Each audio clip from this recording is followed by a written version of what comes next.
Hi folks, so this is Busby's Pond behind me right here, and I just wanted to read a small little excerpt from Major General Godfrey Charles Mundy, who wrote a little bit about their journeys around Australia, the Australian colonies at the time. And this excerpt here just gives a really neat little insight into an outsider's perspective into this part of Sydney. So, Mundy says, the sterile desert lying between the bay and Sydney contains, nevertheless, the greatest treasure, the lifeblood, it may be called, of the metropolis.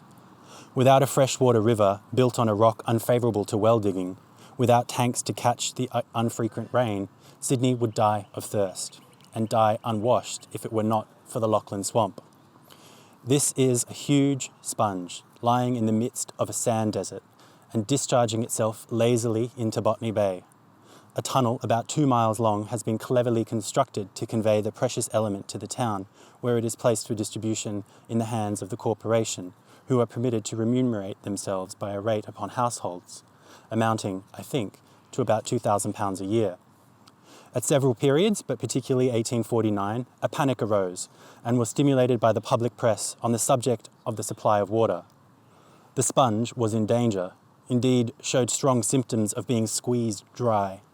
In 1850, and not before, it occurred to the authorities to fence in the swamp in order to prevent the cattle from trampling on its valuable juice, to dig conduits from the surrounding hills, and to dam up its egress.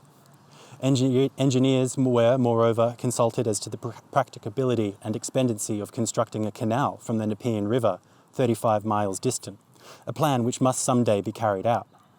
An artesian well was commenced within the walls of the Darlinghurst jail by the prisoners, and in about 3 years the result, water or no water at the depth of as many 100 feet, will be reported to the thirsty foxes looking on the ground of this long-necked vase.